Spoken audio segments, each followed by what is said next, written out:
So people always look at me and go, but you're so young to be like halfway through pros training. And I'm like, I completely understand where you're coming from. But in my 1 year, I've done like 3 years worth of work. Transition from 5th year of dental school to DFT. It's like going from year 6 to year 7. You think you're gonna be so good, and then you're not. What do you think prosthodontics actually is? You are the leader. You delegate. You see the patient. You're like a super GDP. That's what we are.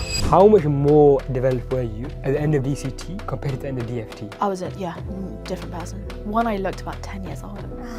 This bleep, when I tell you, it did not shut up at all. I had seen half the tongue gets repaired with like a bit of their leg or a bit of their arm. They've got tattoos on their arm and now they've got the tattoo on their tongue, and it's just crazy, like the stuff that you see. I remember on my first day of DFT, I walk into work, I have 16 patients. Wow.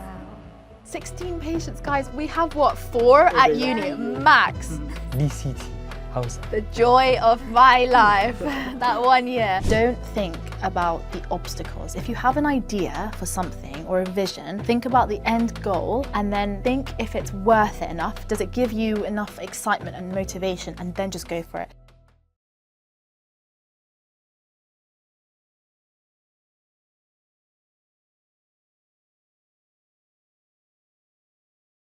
Today we're joined by Dr. Elena Shahir, one of the hardest working and most exciting young dentists in UK dentistry right now, from 24-hour Maxillofacial hospital shifts to working in practice at the same time. And now based on Harley Street, Elena is on track to become one of the youngest prosthodontic specialists in the country. A University of Leeds graduate, Elena moved rapidly through foundation training into dental core training, taking on the intensity of MaxFax life while continuing to build her clinical experience in practice. Her journey is a masterclass in discipline, ambition and resilience. Alongside her clinical career, Elena is a standout voice in the dental social media space. She began creating YouTube content while still at dental school, becoming known for her humour, honesty and relatability, inspiring students and young dentists across the UK. In today's episode, we unpack her journey through dentistry, why she chose to specialise, what it's really like balancing hospital training with practice work, and her top advice for dental students and early career dentists. We also talk about the real value of social media in dentistry and how building a personal brand can open doors you never expected. This is a must listen for anyone navigating dental school, early career dentistry, or considering specialisation. Let's get into it. Hi,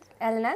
Hello. And welcome to the Young Dentist podcast. We're so happy to have you on. Thanks. And we're just going to jump right into it and ask you, who are you? Oh gosh, who am I? I'm just a dentist, just a regular girl, 27, just turned 27. I'm currently doing my pros training. I'm in my penultimate year. So I've got 2 years left, halfway through. And yeah, just a pretty chill person, chilling dentistry, doing pros. It's a chill girl. Chill girl. Talk us to how you got here. Let's go back in time. You mentioned dentistry. What got you in dentistry? Why become a just dentist? Well, I actually wanted to become a doctor. Okay. I actually wanted to become an ophthalmologist. I don't know why. At the age of 11, 12, 13, whenever you start deciding what you want to do, I didn't know why. I just decided, I want to become an ophthalmologist. I think my mum had this friend who was this boss lady, and I always looked up to her, and she was an ophthalmologist. So I was like, okay, ophthalmology it is. My mum really wanted me to become a doctor. Classic Middle Eastern parent. Yeah. But she said, let's do some work experience. Let's see if you actually enjoy it. So she got in touch with that friend, got me some work experience, 2 weeks in the hospital, which is pretty good. It's hard to get work experience these days, but she got me 2 weeks in this hospital. I spent probably a week, if that, shadowing this ophthalmologist and another ophthalmologist, just to get a broader perspective. Yeah. It was genuinely the most boring thing I've ever seen in my life. It was so bad, guys. It was just 20-minute, after 20-minute cataract surgery, the same thing over and over and over and over again. There was no nuance. It was the same thing. It was just a different eyeball. It was so boring. You're a robot. Yeah, it was different colour eyeball. Genuinely, yeah. Every once in a while. Yeah, seriously, it was just there was no interesting part to it. Even the clinical side, not the operative side, the clinical side was just. So I went back into my mum's. My mum's a pharmacist, so she works in the same hospital. So I went back into her office and I was like, Mum, I don't think I can do it. And I was so worried that I would disappoint her. And she said, look, don't worry, it's not the only path you can take in medicine. So a couple of other specialties came up to me and they were like, oh, come and watch us do our thing. So I saw orthopedic surgeons, general surgeons. Who else did I see? Anaesthetists, the guys who take ultrasounds and things like that. Anyway, lots of different specialties, and none of them really hit the spot. The lifestyle and vibe was just not for me. Then on my very last day, I had literally given up hope, no joke. I was like, that's it, what am I going to do? Just gap year, I don't know. This guy, this MaxFax consultant actually, came into my mum's office just to have a chat. And he didn't know anything about me. He didn't know I was there. My mum was like, oh, this is my daughter. Like, she's interested in medicine. Blah, blah, blah. And then he was like, well, why don't you come and I'm about to take a wisdom tooth out. Do you want to come and have a look? And I was just like, oh. Not this again. At that point, you were like, I was just like, yeah, like I didn't have any hope left at that point that I would find anything interesting. So I was like, oh, okay, fine, let's go. Anyway, he takes me into this like beautiful sterile room. It was so clean, like compared to orthopedics, which is literally like a DIY store. It's horrific. I don't know if you've ever been in a theatre room when they're doing their operations. It's like chainsaws, machetes, like axes, drills. Screwdrivers, yeah. Horrific. Okay. Anyway, I go into this like nice, calm room. There's like 2 instruments on the side. Everything looks nice and clean. And the guy is just really like taking an interest in me and asking me why I wanted to do medicine, ophthalmology, etc. And he was almost pushing, why not dentistry? Like, it's such a good career, blah, blah, blah. At that point, I genuinely had never considered dentistry at all. Just not in my at all thought process. And then he took out this wisdom tooth. It was a surgical 8. It took probably like 10 minutes. It was really quick, 10 minutes, 15 minutes. And I was just like in awe. I was like, wow, this was so smooth, quick, clean, just really precise, just slick, you know? It wasn't like the chains and the general surgeons like cutting this and blood everywhere. It was just clean, controlled, precise, perfect. So I was like, you know what, this is not that bad. So then after that, I started getting interested. I spoke to my dad to see what he thought, and he was so over the moon. He was like, amazing, go for dentistry, like forget medicine. And my mum was like, no, like what are you doing? It's disgusting. You're going to be looking at teeth all day. It's smelly, like dirty, whatever. My dad was like, don't listen to her, just do it. So then he got me work experience. Well, he helped me get it with our local dentist. And I went and I ended up working at that clinic for 2 years. I know. I did Tuesday afternoons after school. I would come straight to that clinic and just jump into the room for 3 hours every single week for 2 years. I was like his... Year 11, year 10? It was for 2 years. So it was probably end of like year 11, then 12 and nearly the end of year 13. So once I had kind of got my offer, didn't really go back because... just wanted to break time out, you know. But I had gotten pretty much everything I needed at that. It was 2 years, a long time. So I first started off shadowing him and watching him do his thing. And I was so shy as a kid. Like, people don't believe me. Like, I'm really shy, I swear. And I never used to ask questions. I never used to, like, try to bother him at all.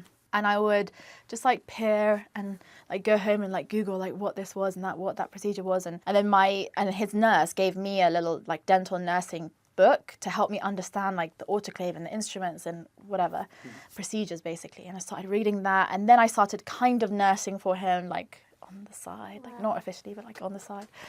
And then he started opening up a clinic on Harley Street. Or actually, I lie, it's on Devonshire Street, like parallel to Harley Street. And he wanted me to help him set it up. Okay. So I did my best as much as I could. I basically was like his receptionist, dental nurse, like admin girl, marketing person. I did basically everything I could. And I would go every single Saturday for like a year. So alongside the Tuesdays, I would see him on Saturday as well. And I would help him on that. Doing this as like a sixth form student, essentially. Yeah. Wow. That's passionate. That is crazy. Like, I remember doing my work experience and I was struggling. Like, I was just standing like this. That's it. Like, you're just standing like... It's so boring though, isn't it? Yeah. But like the fact that you were able to get like that much insight into and actually essentially like running a practice alongside this person as a sixth form student. Yeah, like a 60-year person. Yeah, I don't know. I mean, I don't know how much I gained from helping him set up a new clinic in terms of my life now, but I mean, invaluable. So good for knowing if you want to go into the career. I would say, like, anyone who's listening, if they're not even at dental school, like, that is the number one thing you need to do, like, work experience. Get it. If it's not 2 years, 2 weeks is enough. Like, I knew after week 1 of the hospital thing that it was not for me. But but I think it's so, yeah, it was really hard though. Like I had a lot of other things going on as well. I used to go to Saturday school. I would do that in the morning and then come back like till I think it was like 8 p.m. the clinic was open or something ridiculous like that. And I would go to help the clinic and things like that. And then Sunday would be my like catch up, sleep, revise, chill, friends, life day. So it was really long. Interesting. So you spent 2 years working very hard. You know, you got a very deep understanding of dentistry as a whole, and now dental school started. How was that transition? How was that transition like? I was petrified going to uni. I remember the very first day my parents dropped me off. I literally couldn't let go of my dad. I was like, Dad, don't leave me here. Basically, I didn't go to uni. I didn't go to uni in London. I've been raised in London. I was born here, but I am an only child and I didn't want to stay in London. I just had to go and be independent. And my mum and dad were sad, but they were on it. They were like, you know what, yeah, go be independent. Also, if I'm getting an offer from a good-ish uni, they're going to be over the moon. Yeah. So I went to Leeds, they dropped me off. My mum cried the entire 5-hour drive. On the way there? On the way there. And it took 5 hours because we stopped like every 20 minutes. You know, you least London, not the 5 hours, but okay. It's not actually 5 hours. When I used to make the journey, it was like 3.5. But anyway, I don't know. It somehow ended up being 5.5 hours. My mum genuinely silent cried the entire way there. And she tells me that she cried all the way back too, but she probably did. This was their first time not having me in the house, right? Because I was, only child, like lived from age 0 to 18 at home. Wow, okay.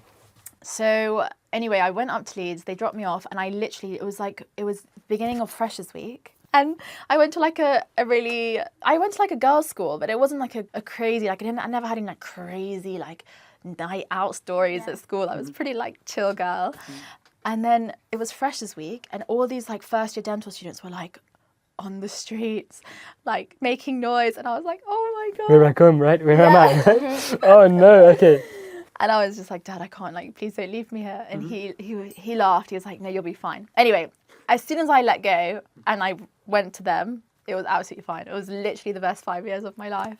Every time I think back, I just wish I was there, not with the commitments of uni and studying, but just being there, like with your friends, like living out. It's just a whole vibe. So then, if I would say, what one word comes to your mind when you look back at those university years? Fun. Oh, okay. And any regrets at all? Regret that I didn't have more fun, yeah. Okay, genuinely. I was proper, like, good girl, like, study. For year 1, 2, and 3, I was, like, first year, oh my God, when first year started, like, our first lectures, I would, like, make notes, and then I'd be like, can't see you for lunch, guys. I have to go to the library and, like, re-type my notes up. Anyway, I was like that. Okay. Proper keen on it. I still had fun, but not as much fun as my other friends. They were just literally, all they cared about was fun. They were really part-time, right? I was the one that was handing out them the notes, okay? So I was the note distributor in my year. Okay. Whilst they were having fun, I was like writing notes. Anyway, don't do that, don't be me. But in year 1, 2, and 3, that's pretty much like my vibe.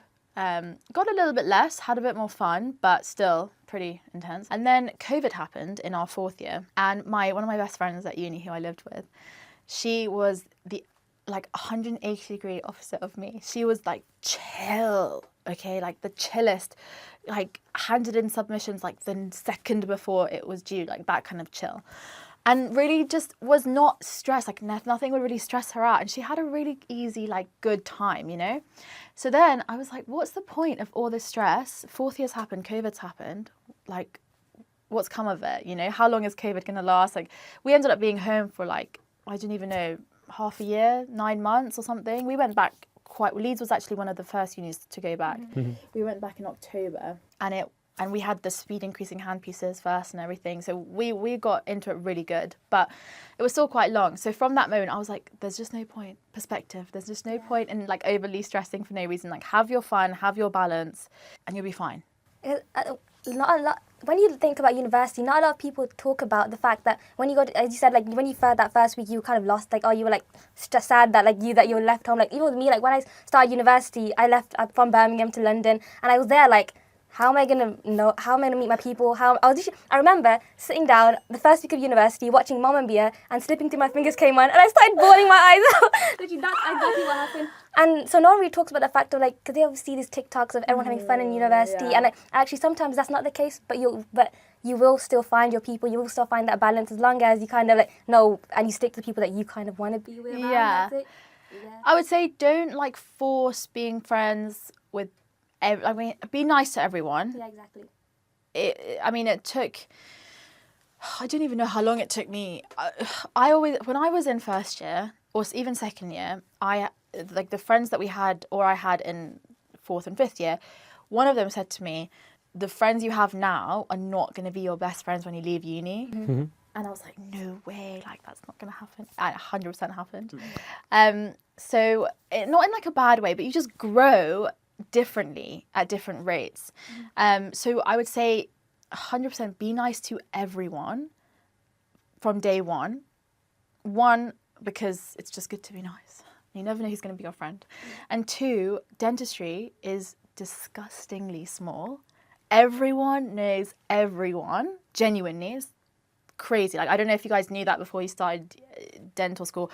I'm still like shocked when I meet someone and they're like, "Oh yeah, you know that person." I'm like, whoa, how is that possible? You know someone from someone. That's it. Everyone knows everyone, so just be careful what you do and who you say what to and what you feel outwardly. Just be nice, and you'll find the people, and they'll come to you. You'll navigate. Also, if someone that you meet and first day or fresh is not going to be your best friend, it's not the end of the world. You still had a friend, Not your best friend, it's not the end of the world. But yeah, it's hard. So now dental school's over, and then you've transitioned to dental foundation training. How did you find that transition, and do you have any tips for students who are going into that? So a lot of people are going, now it's like summer times, right? So they're about to start in a couple of weeks. I would say enjoy this whole thing is going to be like, have fun.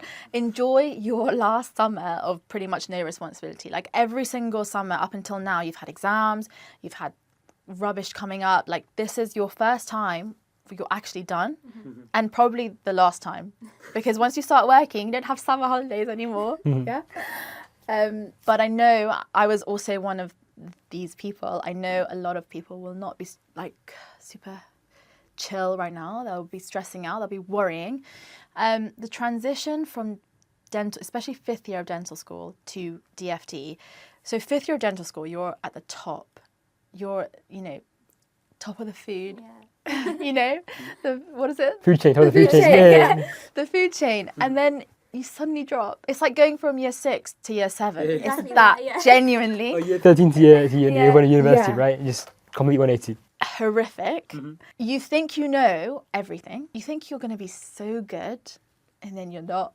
Okay, so I would say don't have high expectations of yourself, number one. Even if you smash dental school, you smash all of your like little phantom head stuff or all your patient final cases, you are literally, you're a drop in the ocean. You literally know the bare minimum when you come out of uni. Like some people in my year, not at Leeds, but in my year group, they had done maybe like one, like imagine a 6 has like a few different routes, yeah? They've done one route as a root canal.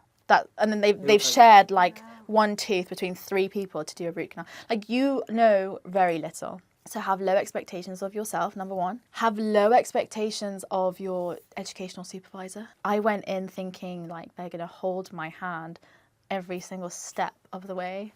They're not. They're going to have their own patients. You're going to have to like have the balls to call them in when you think you're going to struggle.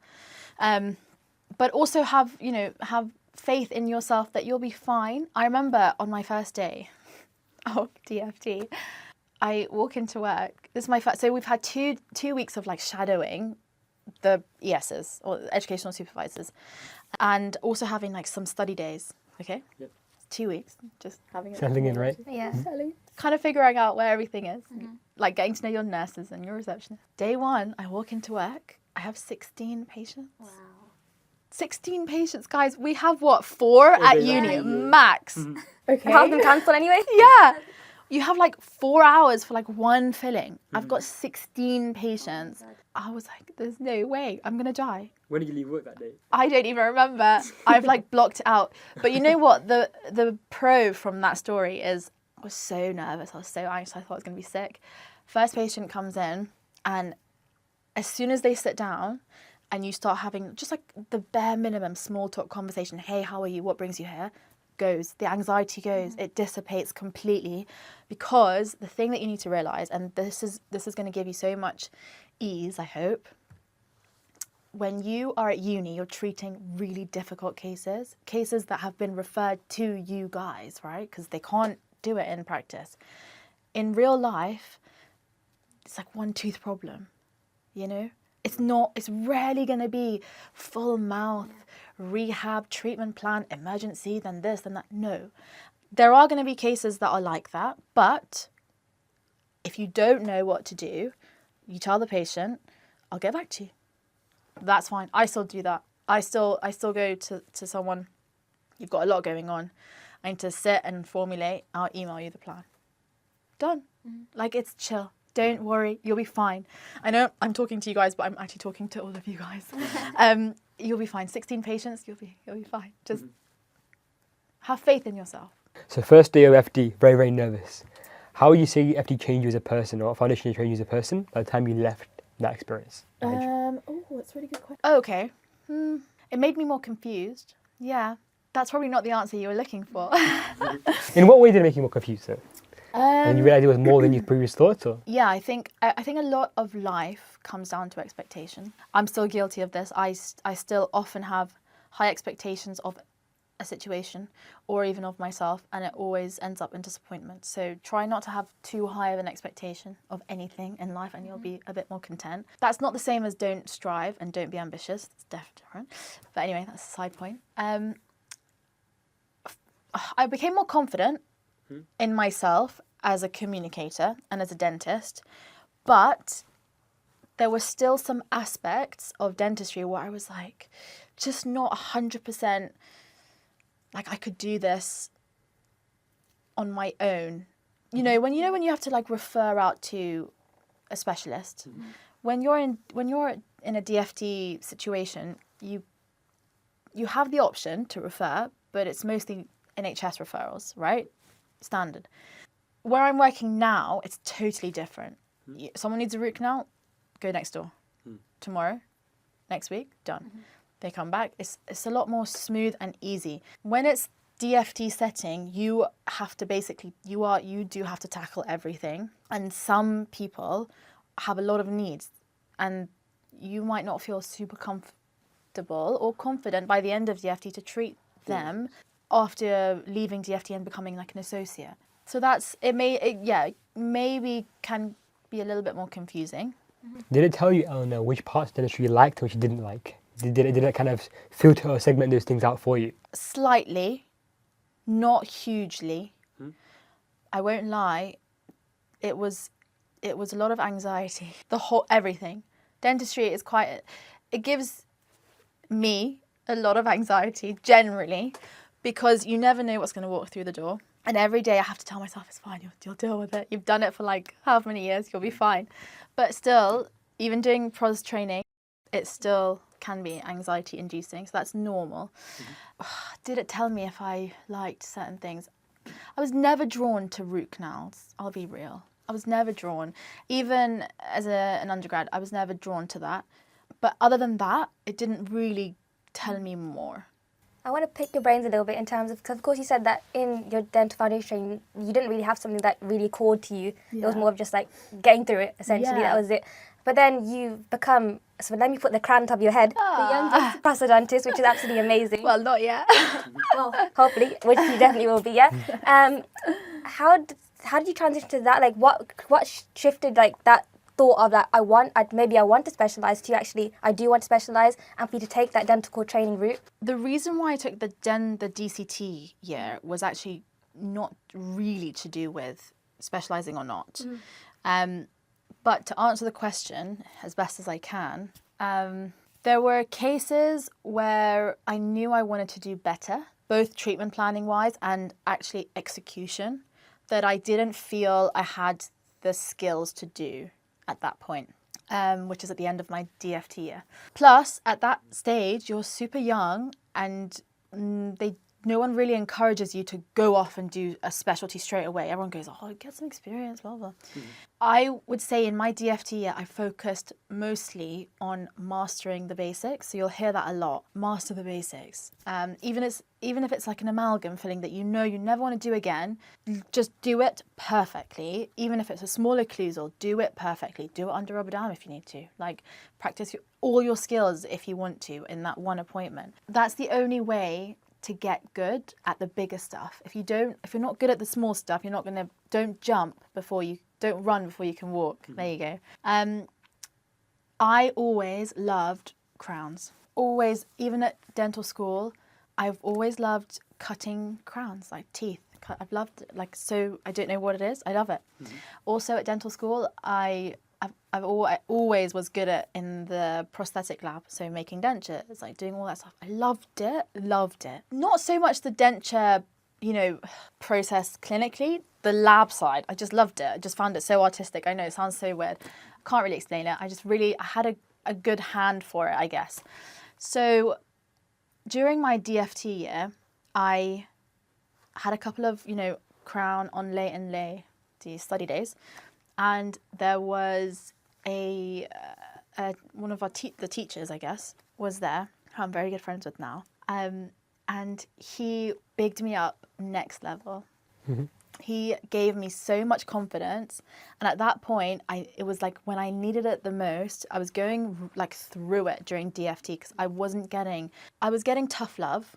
And I don't function very well on tough love. I need like encouraging love. Like give me, the shit sandwich, give me like something good and then tell me the bad, If you just tell me the bad, I'll just like crumble and I'll just get really sad and I'll start hating everything. So that's what was happening during DFT. I was getting lots of tough love and they only did it. I have so much love for my educational supervisors, but they only did it to make me better. That's just their vibe. I get it. But it just wasn't what I needed at the time. So I was really down. I was thinking I'm really rubbish, like whatever. The only thing I'm good at is talking to patients. I loved talking to them. They loved talking to me. I used to get told by my educational supervisor to stop talking so much to my patients. Like I wanted to help them so much just by talking to them and listening to them and helping them with their problems. I had this, I don't want to say mentor, but I had this teacher and he bigged me up when we were doing our Crown Onlay study day, and he bigged me up so much it literally filled me with confidence. I was like, okay, no, I thought I was okay. I'm actually pretty like good at crowns. Like I must be decent. And then I started looking into more of a like restorative aspect. So oral surgery was okay. Like I wasn't drawn to it. I wanted something with depth. And that's when I started thinking about different specialties. Orthodontics, kids, forget that. Endo, forget that. Oral surgery, yeah, like not bad. I mean, I cried on in year 3, I think we started our ADC placement. Like acute dental care where you start taking teeth out. I literally bored my eyes out the first time I was on there. I cried so much. I was so afraid. Genuinely, I'll literally never forget. I had to literally leave the clinic because I was crying my eyes out. Like I couldn't bring up the confidence to take someone's tooth out. Because it's hurting them, right? That sounds ridiculous, right? Now, give me like an implant. Yeah, sweet. I'll cut. I'll drill. Like whatever. But it's all perspective, right? So oral surgery was okay. Like I didn't love it, but I could do it. But probably not the only thing I wanted to do. I really wanted to do restorative stuff. And the only thing left is restorative dentistry. But restorative dentistry really is everything except taking teeth out and ortho, which also includes endo. So no to endo. And not really perio. Wasn't really into gums. So pros, by process of elimination, genuinely, pros was everything I liked to do in dentistry. Like everything I could see myself doing in dentistry. My perception of pros back then to what it is now is totally different. That's how I decided into pros. If that was your question, I've literally forgotten. That was my question. You answered it perfectly. So you mentioned the prosthodontics, right, and how your perception of it changed, Elena, right? Yeah. to anyone out there now, maybe if you want to big up the pros name and kind of advertise to anyone who's listening, what do you think prosthodontics actually is? To set the record Okay, straight. but I don't want to what's it called? I don't want to upset the other specialties. You can be biased, of course you can. It's your specialty. Sorry. Pros is you are the leader out of all the specialties. You are genuinely, you're the leader. And all the other specialties will agree. You are the person who decides and makes things happen. You delegate. You see the patient. You're like a super GDP. That's what we are. Prosthodontists are super GDPs. We do everything that a normal general dentist would do, more or less. But we can execute the whole mouth in one go and delegate when needed, necessary. So let's say I'm in a clinic and I'm a specialist. A patient will come to me for a check. And let's say they need full mouth rehab. That full mouth rehab might include a couple of root canals, a couple of extractions, a couple of implants, build-ups, changing OVD, etc. I'm the one that plans. If they need the root canals, okay, you need to have the root canal on this day between these two treatments and then come back to me. So it's really like whole mouth planning, holistic care that you can think of. Endo and oral surgery and peds, it's very much like one tooth here and there, you know? I mean, there are some oral surgeons that will do, you know, full mouth reconstructions with implants, for example, which is very prostho-driven as well. But prosthodontics is you are the leader. You're like the conductor. Yeah, that's it. Okay, very interesting. So that's kind of what you would say to people, the prosthodontics, which is quite unique in the sense that you are the one who's doing the triaging, the delegation and assessment of what needs to be done, right? You get to plan what the before and after will look like. That's a very good way to put it. Yeah. Interesting. If you like seeing things, it will take long to get there, but if you like being in control of the before and after, aesthetically, functionally, then pros is so good. Here's a question, because of course you often refer people to, let's say, get endo, right? Do you ever think that you get unnecessary credit because they come back to you again, right? At the end of it, do you think that some of the specialties might not get as much credit as might be due? By the patient, I mean. That's tough. I think that all comes down to communication with the patient. For example, if someone needs a root canal, they're most likely in pain. So as soon as you get them out of pain, it's like pretty chill, right? They're going to be thankful. Oral surgery, same. They take a tooth out because it's unrestorable or it's in pain. They're in pain, so they take it out. They're thankful that you can put an implant in later. I do get what you mean. I think if as a prosthodontist, if you're framing it in the sense that as a team we're looking after you, then I think they're okay with giving equal gratitude to all. Okay, awesome. That's a very good way to put it. And it's important to kind of put that context in place as well for the patient that they're part of the wider team. So now, as a prosthodontist, of course, you speak to many different specialties, right? How is that like kind of navigating all the different key parts? Because you have to have a very good endodontist, a very good oral surgeon. How is it like kind of orchestrating that treatment plan, as it were? I am so lucky in that my main clinic, my Westminster clinic that I work in at the moment, I have genuinely, I think, hands down, the best oral surgeon and the best endodontist by my side. The dream team, right? Genuinely, the nicest guys, the most talented people. Our oral surgeon will put an implant when no one else thinks that they can. Our endodontist will save teeth that other people will say, no, it's unsavable. These guys are really good. So I've actually had a really lucky experience with them by my side. So I can't give a bad side to it, but I can totally understand, for example, working at Guy's Hospital, when everything is loopholes, you guys work there too, you want to refer to a different department, jump through 15 loops to get an appointment with them, and then that appointment's in 4 months' time, and then you have to reschedule your appointment to after that. It's a bit of a headache, but it's all about finding people that you can communicate with and people that you trust. So, for example, at Guy's right now, if I need a perio opinion, or if I need a crown lengthening case to happen before I can do the restorative aspect, I'll go find the periodontist who I know will follow up the plan I want them to, and then speak to them. So it's very collaborative. You just have to find your people. It's all about communication, man. Yeah, that's 100%. it. Definitely communication.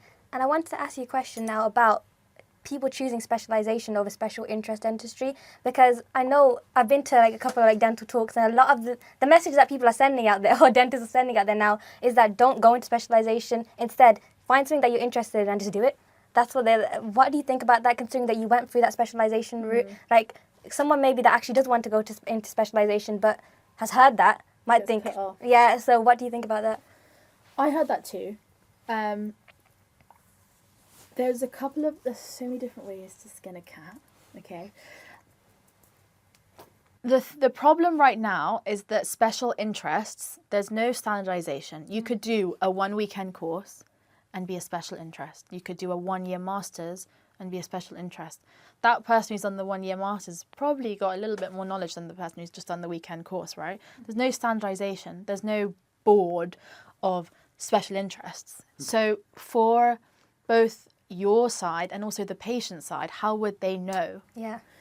So that's that. The other thing is, when you've put special interest behind your name or after your name, that's like heavy. You know, that means you're not quite a specialist, but you're more than a general dentist. So you have to have the confidence and the skill to actually say that to your patients.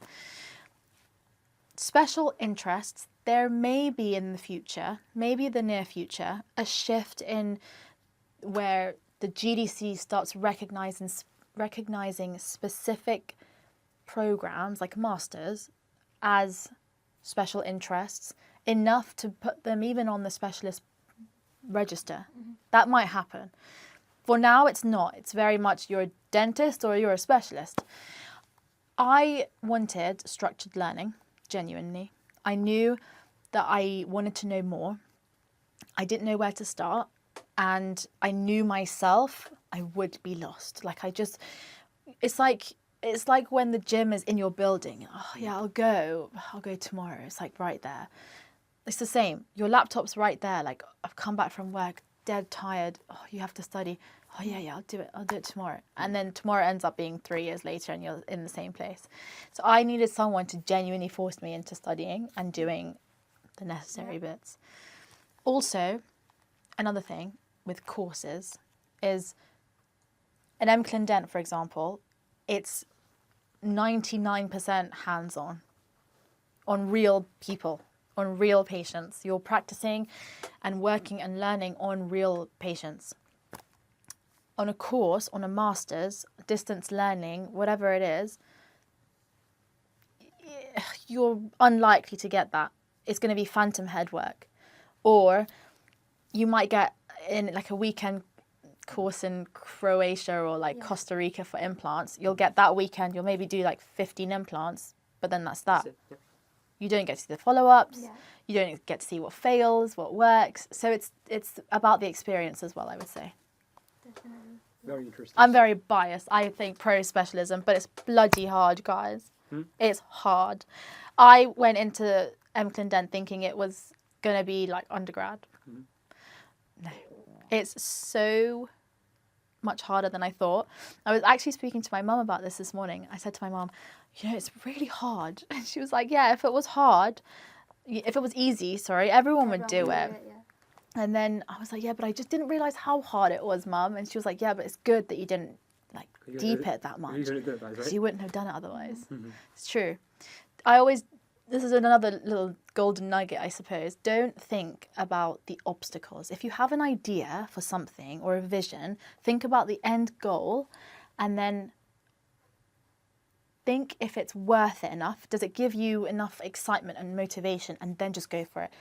There are some people in the world that will do that. Then there are other people that go, oh yeah, but that can happen. And then what about that? And then this and that. Those people never get anywhere. Okay, the people that don't really consider the obstacles in the way get far. So be like that. So it's kind of summing that up, basically, rather than pessimistic, very optimistic, and don't get too caught up in the details, right? 100%. Okay, so Elena, we've talked about prosthodontics a bit, right? Specialization, and we also spoke about DFT. There's a bit in the middle there. I think we missed out so far. Yes. DCT. How was that? The joy of my life. That 1 year, guys. DCT was life changing. In only a good way.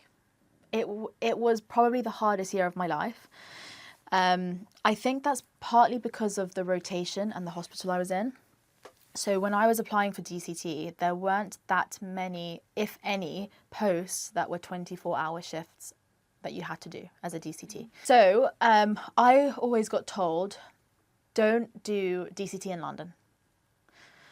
And obviously I can't speak because I never did DCT in London, but they would always tell me that you're so sheltered, you don't get as much experience. Because there are no night shifts, because there are no on-calls, you don't get that Exposure you need. So you're just working 9 to 5 or 8 to 8, but you're always with someone senior. So you're really sheltered. It's like undergrads, just like shadowing someone, you know. So I said, you know what, I hate the fact that I have to move out or go travel, commute. But if that's the advice I'm getting, I'm just going to do it. It's 1 year, whatever. Again, not thinking about obstacles in the middle. Just put yourself in the deep end. But I was just like, yeah, MaxFax, okay, they've told me it's really good. I'm just going to do it. I also didn't want to do anything other than MaxFax because restorative and like oral surgery, oral surgery actually I was interested in because it would help me take out more teeth and become a bit more proficient in surgicals. But restorative, that's not what I went in MaxFax for or DCT for. I really wanted that hospital deep end exposure, which you're not really going to get in restorative, okay?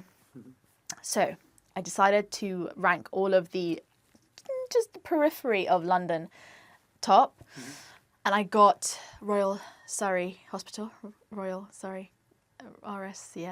You went in Surrey. PTSD.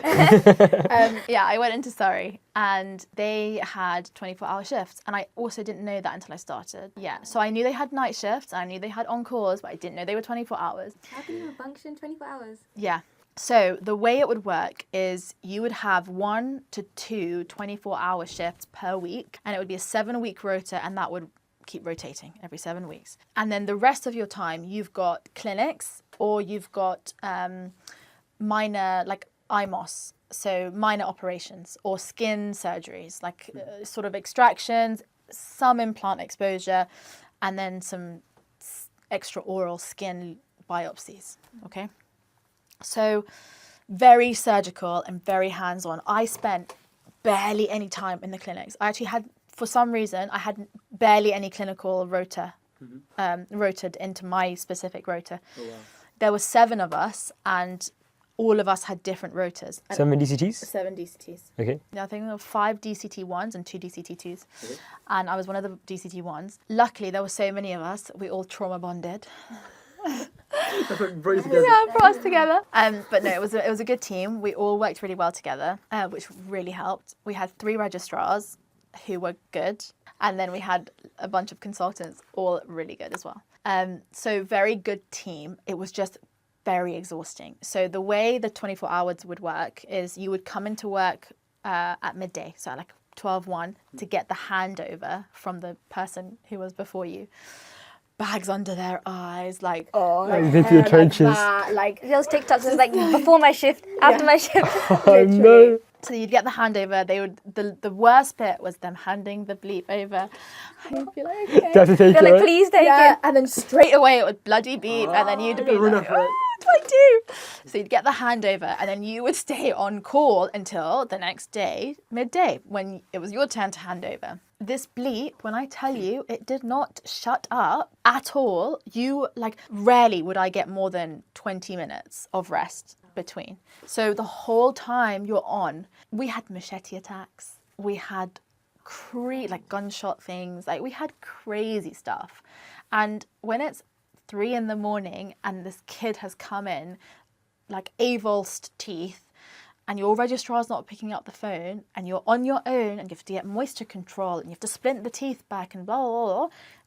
Oh my goodness, it ages you. It ages you.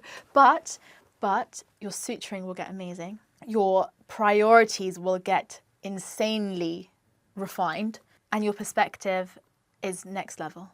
So from DFT, going to from DFT being like, oh, that filling's a little bit high, like, oh my goodness, what are they going to do? They're going to complain, to you are literally doing head and neck cancer reconstructions from skin on their arm, Crazy. 1 year apart. Wow. Yeah, less than, because if you finish DFT in whatever, like July, and then you started in September or something, or August, it's actually August to August, you finish in August, 2 weeks later you start, yeah, I started 2 weeks after. Wow.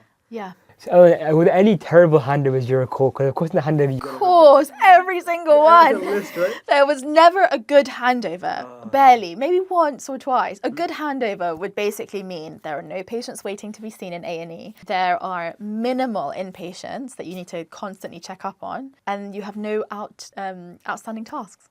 That would be a good handover, which is impossible to find. I was so unlucky with my rota. I had to work like all of the bank holidays and all the Christmases and New Year's Eve and all that rubbish. It was always me on call, I felt. Always after a bank holiday or so like a public holiday, you are going to get mandible fractures, you're going to get lacerations, you're going to get loads of trauma because everyone just goes crazy and they just beat each other up for no reason. And then you're stuck dealing with a mandible fracture at like 2 a.m. with a black eye of someone who's like intoxicated and drunk and is like handcuffed. Yeah, it's crazy. So how much were you actually working this year? 'Cause you had these 24-hour shifts. How regular were they, and how many days a week were you actually? There was at least one 24-hour shift a week. The way you would get time off, because you're working 7 days a week, right? So the way you would get time off is after your 24 hours. So let's say I started at midday on a Monday and I finished midday on Tuesday. So the rest of that Tuesday I would get off, plus the whole day Wednesday I'd get off. Then I'd come back to work for like... On Wednesday or on Thursday? On Wednesday? On the Thursday. On Thursday, okay. So you have 1.5 days off after your 24-hour shift. What I did in that time... In that 1.5 day, right? Yeah, so in that 1.5 days I would have off because let's say like week 1 I would be on call Monday, week 2 I'd be on call Tuesday, week 3 Wednesday, etc. So my timetable was different every single week, and it was on a 7-week rota. So I thought, like, why not? I don't know what I was thinking, but basically we had a DFT doing their rotation. They had like the longitudinal scheme, like the 2-year scheme where they did community, hospital, and practice. And when they were doing their rotation in the hospital, with us as the DCTs, this guy mentioned something about like DME, deep marginal elevation. I was like, what the hell is that? Because I wasn't doing that in my DFT year. So, and that's like Instagram level stuff, you know? Like I'm not doing DME, and I actually didn't even know what it was. We didn't really get taught DME as it is known at uni, right? I don't know. Do you guys get taught that? Yeah, no. So, Not yet. Yeah, not yet. I was like, what is that? So I realised I was proper out of the game, and I didn't really want to de-skill at all. I was really afraid of, because I knew MaxFax wasn't going to be my long-term thing. I knew I was going to go back into being a real dentist, but I didn't want to go back and not having held a drill for 12 months. So I thought, what can I do to minimise this? And then I started applying for mixed practice jobs, NHS jobs around my house. Like I think I applied to 3 or 4, just literally 5-10 minutes away from my house in Ealing. And the first one I applied to, they interviewed me. I told them, look, my rota is different every single day. I'm going to work a different day, different hours every single week. Are you cool with that? And they were like, we've got 7 rooms. We've got like a couple of them are free. Do your thing. So I was like, wow, like what are the chances? Great. First time, right? First time. Okay. This is my first real job as an associate. So the only other job I had was DFT. So I didn't really have any experience of what a good practice or a bad practice would be. So I would do my on-call, my 24-hour shift. I'd have the rest of the day off to drive home, shower, eat and sleep. And then the next day I'd go to work the whole day, 9 to 5, 9 to 6. Oh my God. Doing general dentistry. And then the day after I'd go back to Guildford. Wow. Yeah. Living double life, essentially. Literally living the double life. And then on like any Saturday that I could, I would come and do NHS work as well. Wow. So people always look at me and go, but you're so young to be like halfway through pros training. And I'm like, I completely understand where you're coming from. But in my 1 year, I've done like 3 years worth of work. That's how it feels like, you know? I see. So then I guess the question is, how much more developed were you at the end of DCT compared to the end of DFT? Was it night and day? I was a different person. One, I looked about 10 years older because of the lack of sleep.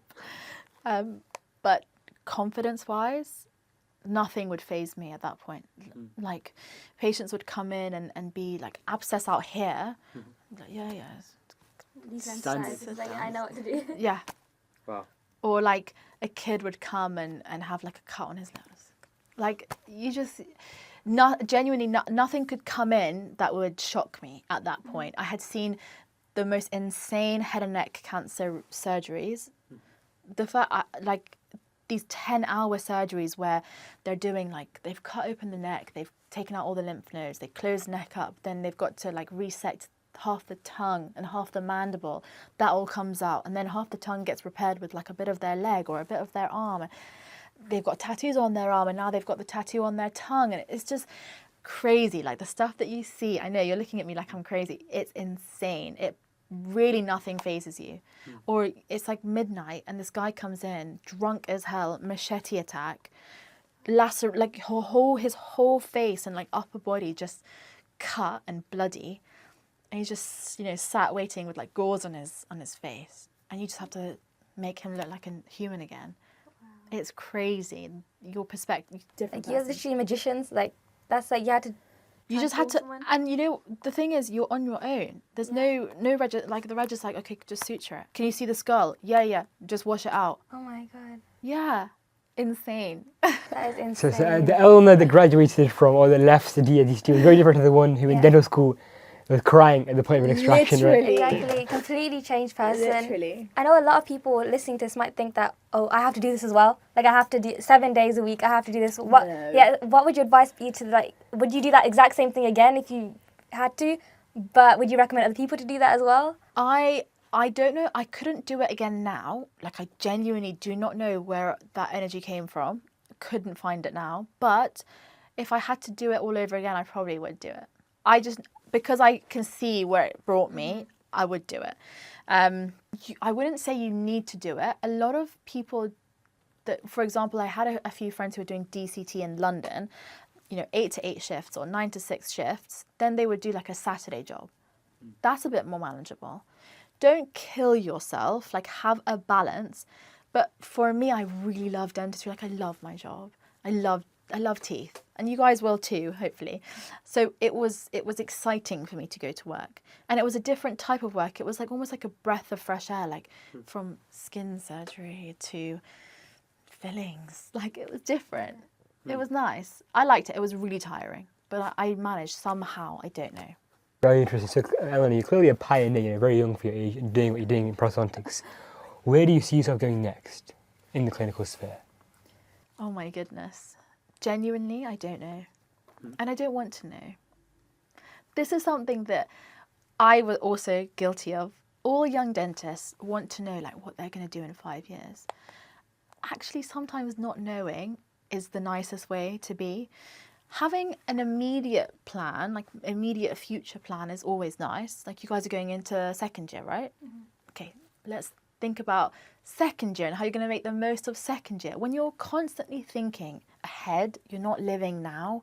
I know that sounds so cliche and so cringe, but it will make time pass so much slower if you just look at the now. I don't know what's for me in 5 years. I have so many aspirations. I don't know which one's going to manifest and come true. For now, my main priority is genuinely just acing prosthodontics, and just being a sick dentist, you know. Is you ready? Yeah. Oh, sweet. Yeah. I don't know. Well, I there's always, that's you being hard on yourself. Yes, there's always improvement to be made, but I just want to ace the course because it's hard. It's really tough. If I'm thinking ahead, then I'm running before I can walk. How is the course like? It's different to undergrad. It's very different. If you're considering it, don't expect to be spoon-fed. You will be spoon-fed nothing, zero. You will get as much as you put in. So if you go in and spend an hour here, an hour there, you'll just get an hour or two back. If you go and you spend time thinking, planning, being prepared for your cases, then going back home, reading up about it, then you'll get the most. But it's really tough because we all of us, the 4 of us in my year, including me, we went in expecting lecture after this, that, tutorial. No. that was not the case. You get patients, you treat the patients, and how much you get is how much you put in. It's totally different. Very interesting, very interesting. Karen, do you want to ask about the other side that we've not talked about so far? I was actually waiting to talk about this part. Awesome. Social media and dentistry. This is where I want to change the conversation slightly.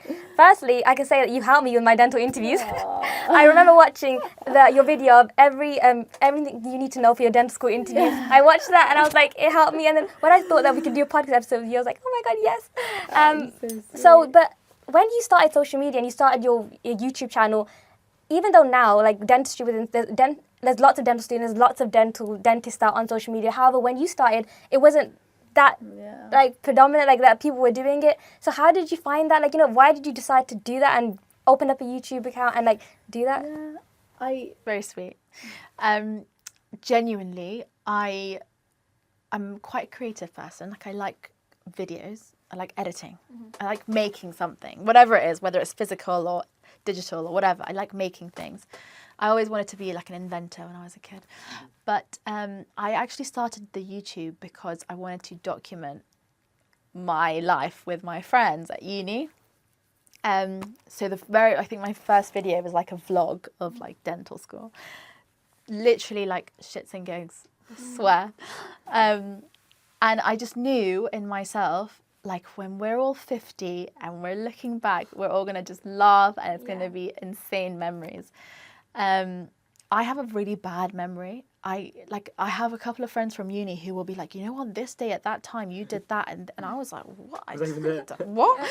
I can't do that. Like, I'll remember general, but I will not remember the details. So this was mainly just for that. Then I started realizing that people were asking me questions and like, it was helpful for people. So then I was like, oh my gosh, I can actually help as well. Why not just combine the two? So then that's how that happened. But it's hard. It was hard. I was doing it during like 4th and 5th year of uni.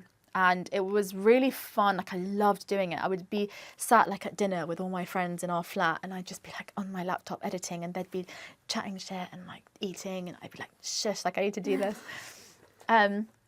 I really enjoyed it. It was never a chore, but it was just time consuming. Yeah. Then when I started DFT, unfortunately, a lot of the older generation, they don't love, or they didn't love, maybe still don't love social media. I think one reason why people used to watch my videos is because I was genuine, just honest myself. And didn't try to be anything that I wasn't, didn't try to gas myself and hype myself and all this stuff. I was just authentic, or as best as I could be. But being authentic is really difficult when you're also a professional. Because if your authentic side is a bit more goofy or a bit more, not professional, then it's frowned upon. So that's what I'm struggling with right now, because I don't know how to really quite merge the two to be acceptable for everyone's eyes. It's not going to happen anyway. Can't please everyone. But I am still under like supervision, I guess, from my superiors. So there's lots of people who are older than me who are literally, not in charge of my degree or as such, but they're my tutors at the end of the day. So from DFT, I was told, you shouldn't really do that. And then DCT, you shouldn't, it's not really professional. And then started pros, and by that point it's been like 2 years since I've made a video. Whatever, what am I even going to do now, where are my friends? Or like, there's no point anymore. But I would love one day to go back to it, if I could. One day. What about then, Elena, the opportunities it made for you? Do you think it kind of opened up opportunities as well? Because of course it was amazing and you enjoyed doing it. But what are the actual advantages you didn't potentially foresee at the very start? This for one, like you just said, you only knew me from YouTube. There are so many people in the world. You don't know about them unless they're on some sort of platform, right? So 100%, I didn't realize it would even go anywhere, but obviously it's done a few things. Like, I spoke at BDSA.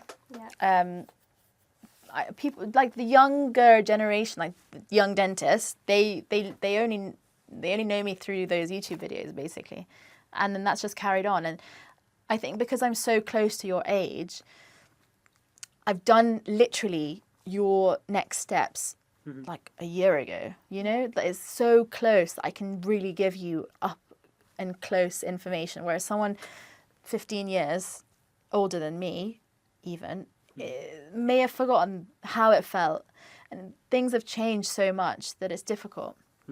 But I think 100%, I never realised it would. I mean, I didn't anticipate it to, but I love it. It's great. I love like this stuff. I love talking to you guys. It's so much fun. I hope I can one day carry on with my YouTube. Awesome. Hope so Looking too. forward to it. The regeneration of Notifications are going to be on, waiting for the next video to drop. Awesome. So, Elena, with that all in mind, to kind of wrap up the conversation, because it's very insightful so far. I think people look at you from the outside and see the amazing things so far. You know, you've done you're pushing up your weight in terms of your age so far. You're trying to innovate and do things that maybe the average dental professional at your age hasn't done so far, right? With that all being said, what does success mean to you? Success, waking up every day and feeling at ease, comfortable, but not too comfortable, being a little bit on the edge, excited for something happening in the future. That would be success. And also, obviously, health and happiness of all the people that you love around you. But success used to be so different in my eyes. As, you know, an A-level student, success was when I'm a dentist, that's it, sorted, like, that's it. No, your journey literally only just begins. It's so devastating, but it's true. I also used to think, when I finish my MCLIN Dent, I'll be a specialist, that's it. No, like, you've just finished your specialist training. You've literally just become a specialist. You know, pretty much the bare minimum equivalent of leaving 5 years of dental school. So success used to be, when I complete that. No, success is for me being content, waking up with where I am right now, but also having just a little bit of, I'm excited for what I want to do in the future. Having something to look forward to. Wow, very eloquent. Thank you so much, Elena. My pleasure. It's been an absolute Thank pleasure, you so absolute much. pleasure. Oh, this is so nice. Awesome. Cameras are off now, thanks, Lisa.